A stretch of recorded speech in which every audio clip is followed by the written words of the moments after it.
एक पंडित जी भोजन करने बैठे तो सामने थाली पंडितानी ने दाल चावल साग रोटी रखी होगी, अचार वगैरह। पंडित जी भोजन करने बैठे कि तभी कोई द्वार पे भिक्षुक आ गया। भिक्षाम देही, हे भैया मैं बड़ा भूखा हूँ, कुछ भोजन मिल जाए। पंडित जी भोजन करने ही बैठे हैं, सामने थाली है और द्वार पे कोई भूखा आ गया। पंडित जी ने साथ सम्मान बुलाया, आओ आओ आओ भैया आओ। आसन लगाई और भोजन अपनी वाली थाली पंडित जी ने उन्हें दे दिया। और पंडितानी जी ने जो भोजन बनाया था वो जरा सा ही था, क्योंकि घर में कुछ था नहीं, जितना था उसने बनाया। थोड़ी सी दाल थी, आज दाल बनी, साग थी, चावल जो था भिक्षा में उससे मिला। ब्राह्मण थे, भिक्षा मांग कर लाते और जो मिलता खाते। तो आज उनका भोजन जरा कम था, पंडितानी के लिए जरा सा अंदर था। अब वो अतिथि आए और बैठे और वो पंडित जी की थाली में बैठ गए और वो बढ़िया खाए। पंडित जी अंदर गए, पंडितानी से कहा कि थोड़ा और दो रोटी। तो उसने बोला कि बस ये आखिरी 2 रोटी बची हैं। जब पंडितानी ने कहा कि आखिरी 2 रोटी बची हैं, तो वो जो बाहर बैठा खाने वाला अतिथि था उसने सुन लिया कि अब बस इनके पास 2 रोटी बची हैं। तो पंडित जी दोनों रोटी लेकर आए और कहा भैया प्रसाद पाओ, एक और दो रख दूं। उसने कहा नहीं नहीं अब नहीं चाहिए। वो भी समझदार कि अब बेचारे ये क्या खाएंगे, तो मना कर दिया। पंडित जी ने कहा ना, आप हमारे अतिथि हैं, आप पेट भर के खाओ। अच्छा बोले आपकी इच्छा है तो एक रख दो। तो एक रोटी रख दी गई और एक रोटी बची। अब वो अतिथि तो बढ़िया दाल चावल सब्जी रोटी खाकर 5 रोटी खाकर खुश था। पंडित जी की थाली में पंडितानी जी ने 4 रोटी रखी थी फर्स्ट में, 5 रोटी एक और मिल गई। 5 रोटी खा के उसका बढ़िया पेट भर गया, वो चला गया। अब दोनों पंडित पंडितानी बचे तो पूरे बर्तन लाके बाहर रखे और थाली लगाई 2। अब 2 थाली लगी हैं, पीछे की बची हुई जरा सी साग। अब आप जानते हैं दाल बची तो क्या बची होगी, जरा कटोरी आधी कटोरी। अब उसमें दोनों लोगों ने थाली अपनी पंडित पंडितानी ने तैयार करी और रोटी थी 1। तो आधी रोटी पंडित जी ने रखा, आधी रोटी पंडितानी जी ने रखी। और चावल जरा सा रहा होगा तो थोड़ा सा चावल आधा आधा उन्होंने रखा और उन्होंने प्रसाद पाया। अब ये सोचो कि आधी रोटी में क्या पेट भरता है। दिन भर से आदमी कुछ नहीं खाया, शाम को भी कुछ नहीं मिलना, एक ही बार खाना है और नाश्ता भी कुछ नहीं हुआ, आधी रोटी मिली। तो आधी रोटी खाई पंडित जी ने, जरा सा चावल पंडितानी जी ने खाए। अब पंडित जी ने जैसे ही भोजन किया आधी रोटी का और जरा से चावल का और खा के ना उन्होंने हाथ धुले। तो उनके हाथ का जो धुलने का पानी था वो पहले के लोग ना आंगन में बाहर जाके हाथ धुलते थे, थाली में हाथ धुलने की परंपरा नहीं थी। आज भी हम लोग थाली में हाथ नहीं धुलते। आप लोग खाते हो थाली में हाथ निचोड़ देते हो, ये गलत परंपरा है। हाथ कभी थाली में नहीं धुलना चाहिए। थाली को खा लो, मतलब दाल चावल सब्जी रोटी एक एक दाना खा लो और थाली को धुलो, थाली पे हाथ मत धुलो। पंडित जी बाहर हाथ धुलने गए तो जहां उन्होंने हाथ धुला वहां एक छोटा पेड़ था। वहां पेड़ के पास ना एक नेवला था। क्या था? नेवला। सांप और नेवले की लड़ाई होती है ना, तो नेवला जीतता है, वो नेवला था। तो नेवला के पूंछ की तरफ पंडित जी के हाथ का धुलने का पानी गिरा और वो नेवले की पूंछ गीली हो गई। आधा पीछे का हिस्सा, पूंछ का हिस्सा गीला हुआ और जैसे ही पूंछ पे पानी गिरा उसके पूंछ का रंग सोने जैसा हो गया, सुनहरा। नेवले ने पूंछ देखी, पंडित जी से बात करी, पंडित जी आपने पानी डाला तो मेरा देखो ये रंग सुनहरा हो गया, सोने जैसा, मेरी पूंछ सोने जैसी हो गई। आप एक काम करो, मेरे पूरे शरीर में पानी डाल दो, मैं सुंदर हो जाऊंगा। पंडित जी बोले मैंने तो अपना हाथ धुल लिया। नेवले ने कहा महाराज ये बताओ कि आपके पानी डालने से मेरा ये शरीर का रंग कैसे बदल गया, सुनहरा हो गया, सोने के कलर का।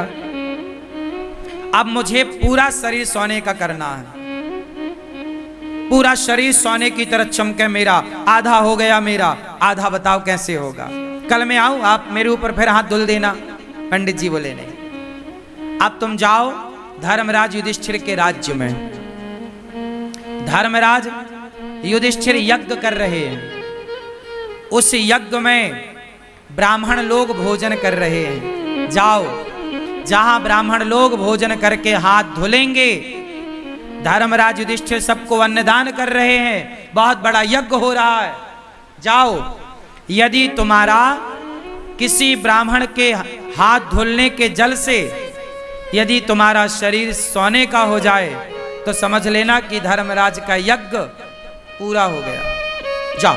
अब वो नेवला बड़ा खुश धर्मराज युधिष्ठिर के राज्य में पहुंचा, और जहां सारे ब्राह्मण भोजन करते और पानी से हाथ धुलते, एक अलग जगह पर नेवला जाके वहीं बैठ गया। हजारों नहीं लाखों ब्राह्मणों ने हाथ धुले, हजारों नहीं लाखों लोगों ने प्रसाद पाया, लेकिन नेवले का रंग सुनहरा नहीं हुआ। अब जब सारे ब्राह्मण खाए, दक्षिणा ले लेके चले गए, तो धर्मराज युधिष्ठिर बोले देखो, अर्जुन बोले कि देखो अब राजाओं की एक सभा लगी। उस राजाओं की सभा में अर्जुन ने बोला, भीम भैया ने बोला, देखो आज तक के इतिहास में इतना बड़ा अन्नदान जितना बड़ा धर्मराज युधिष्ठिर ने किया, जितना बड़ा यज्ञ युधिष्ठिर ने किया, आज तक किसी ने नहीं किया। इतना बड़ा यज्ञ किसी ने नहीं किया, इतना बड़ा अन्नदान किसी ने नहीं किया, इतना सारा सोना चांदी हीरा मोती दान दिया युधिष्ठिर जी ने। तब नेवला बोल पड़ा, नेवला, ए भीम चुप रह।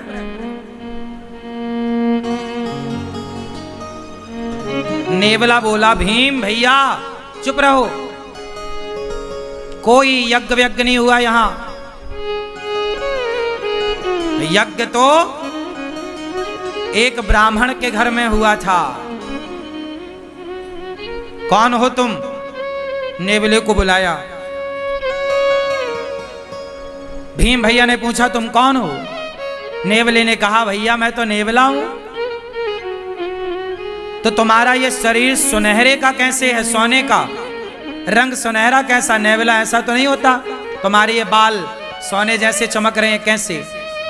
उसने कहा महाराज यहां पास में एक गांव है, उस गांव में एक पंडित पंडितानी रहते हैं। पंडित जी ने हाथ धोया तो उनके हाथ धोने का जो पानी गिरा वो मेरे शरीर पे गिरा, तो मेरा शरीर सोने का हो गया आधा। और उन्होंने कहा कि युधिष्ठिर के यज्ञ में जाओ, यदि तुम्हारा पूरा शरीर सोने का हो जाए तो समझ लेना कि उनका यज्ञ पूरा हो गया। पर सुनो, तुम्हारा कोई यज्ञ पूरा नहीं हुआ, मैंने तो कब से बैठा गीला होता रहा, मेरा शरीर सोने का नहीं हुआ। और तुम कह रहे हो कि धर्मराज ने इतना बड़ा यज्ञ किया, इतना दान किया। वो पंडित जी ने जो हाथ धोले तो मेरा शरीर बदल गया, और तुम्हारे यहां तो इतने ब्राह्मण खाए, कुछ नहीं हुआ। भगवान श्री कृष्ण भी उस सभा में बैठे थे। भगवान कृष्ण मुस्कुरा रहे हैं मंद मंद। अर्जुन गए, हे श्याम सुंदर, ये आप ही जानो ये नेवला कौन, ये क्या कह रहा है, आप बताओ कि यज्ञ पूरा हुआ कि नहीं। अब सब में ये कौतूहल हो गया ना कि भाई धर्मराज ने इतना पैसा खर्च किया पर इनका तो यज्ञ पूरा हुआ ही नहीं। नेवला कह रहा है कि जब तक पूरा शरीर सोने का नहीं होगा यज्ञ पूरा नहीं माना जाएगा। अब श्री कृष्ण से जब कहा गया तब भगवान श्री कृष्ण ने कहा कि सुनो, अभी आपका यज्ञ पूरा नहीं हुआ, इसलिए इसका शरीर सोने का नहीं हुआ। हो जाएगा पूरा तो इसका शरीर निश्चित सोने का होगा। अर्जुन ने कहा कि हे प्रभु, मेरे भाई ने युधिष्ठिर जी ने जितना बड़ा यज्ञ किया, आज तक इतना बड़ा यज्ञ किसी ने नहीं किया। जब किसी ने नहीं किया तो इसका आधा शरीर सोने का कैसे हुआ? भाई इतना बड़ा यज्ञ तो किसी ने नहीं किया, और ये इसका शरीर पूरा सोने का यज्ञ में होगा, तो आधा शरीर जो इसका सोने का हुआ वो कैसे हुआ, मैं ये जानना चाहता हूं। तब भगवान कृष्ण बोले, नेवला तू ही बता। तब नेवले ने बताया कि महाराज मैं वहां गया, पंडित जी भोजन करने बैठे थे, कोई अतिथि आया तो अपनी थाली खिसकाई और आधी रोटी खाई और संतोषजनक भाव से उन्होंने अतिथि को भोजन कराया, और जितना मिला ईश्वर का धन्यवाद देकर बिना शिकायत के और प्रसन्न चित्त से दोनों पति पत्नी आनंद से थे। उन ब्राह्मण का, संतोषी ब्राह्मण, भक्त ब्राह्मण, वो भक्त था, संतोषी था, उस संतोषी और उस भक्त का हाथ का जब धौमन मेरे शरीर पर पड़ा तो मेरा शरीर आधा सोने का हो गया। अर्जुन बोले, प्रभु ये क्या है? भगवान बोले, अर्जुन तुम्हारे भाई ने करोड़ों रुपए खर्च करके जो यज्ञ किया, करोड़ों रुपए खर्च करके उस यज्ञ से तुम्हारे भाई को जितना पुण्य नहीं मिला, उससे ज्यादा पुण्य उस ब्राह्मण को एक भूखे को भोजन कराने से मिल गया। क्यों? क्योंकि तुम्हारे पास तो करोड़ों हैं, तो तुम करोड़ों खर्च कर रहे हो, पर ब्राह्मण के पास तो एक थाली भोजन ही था, 4-6 रोटियां ही थी, लेकिन उसने अपना संपूर्ण दान कर दिया, सर्वस्व दान कर दिया। उसकी तो सर्वस्व के नाम पर इतनी ही संपत्ति थी ना, थाली में भोजन। अर्जुन बोले, अब ये बताओ इसका शरीर कैसे सोने का होगा? बोले, आपके राज्य में कोई भूखा है, जाओ पहले खोज करो। खोज किया तो पता लगा कि जंगल में एक महात्मा भूखे बैठे हैं। धर्मराज का यज्ञ सब ब्राह्मण भोजन कर लिए, पर एक ने नहीं किया, तो अभी यज्ञ पूरा नहीं हुआ। उस महात्मा को बुलाया गया, निवेदन किया गया, और जब वो आए और उन्हें भोजन कराया गया, और जब उन्होंने हाथ धुले तो उनके हाथ का धौमन इसके शरीर पे जाकर पड़ा, तो इसका पूरा शरीर सोने का हो गया, एक सा हो गया, पीछे से आगे तक सुनहरा हो गया पूरा। इसके बाल बिल्कुल सोने की तरह चमकने लग गए। घंटा बंधा था, टन टन टन टन करके बजने लग गया। युधिष्ठिर, आपका यज्ञ संपन्न हुआ। यज्ञ कब पूरा हुआ? जब भोजन कराया। कोई भी यज्ञ कर लो साहब, जब तक अन्नदान नहीं करोगे वो यज्ञ पूरा नहीं होगा। इसलिए सबसे बड़ा यज्ञ अन्नदान ही है। आप और किसी यज्ञ में उलझो मत, आप सीधा किसी भूखे को भोजन करा दो, वही सबसे बड़ा यज्ञ है। इसलिए गौरी गोपाल आश्रम में रोज यज्ञ होता है। कौन सा यज्ञ? सेवा का यज्ञ। सवेरे 8 बजते ही संतों की टोली आ जाती है, कीर्तन करने लग जाती है। रोज गोविंद हरे गोपाल हरे, रोज कीर्तन होता है गौरी गोपाल में संतों के द्वारा, और उन्हें भरपेट आप लोग दान करते हो, उन्हें आप भोजन कराते हो अपनी ओर से। आप लोग जो एक दिन का गौरी गोपाल अन्न क्षेत्र बांटते हो संतों को, तो जितने संत भोजन करते हैं आपके द्वारा, एक एक संत एक एक यज्ञ का फल आपको दे करके जाते हैं। इसलिए गौरी गोपाल आश्रम में जो संत भोजन करते हैं वो किसी यज्ञ से कम नहीं है। तो आप भी अपनी बेटी के नाम से, बेटे के नाम से अन्नदान जरूर करिए। और आप भी गौरी गोपाल आश्रम की ये संतों की सेवा के लिए जो अन्न क्षेत्र अखंड निःशुल्क, संतों को रोज अन्नदान होता है गौरी गोपाल में, आप भी अन्नदान करिए और आप भी इस अन्नदान की सेवा से जुड़िए। कोई भी कार्य, इसलिए कहता हूं मरने के पहले गौदान, भागवत और अन्नदान, मरने के पहले ये 3 काम कर लेना, फिर बिंदास आराम से मरना, केवल मरने को रह जाए आखिरी में। मरने के टाइम आदमी कुछ कर नहीं पाता, जीते जी कर लो अच्छे काम, मरने के टाइम कोई ध्यान नहीं रहता। सही है।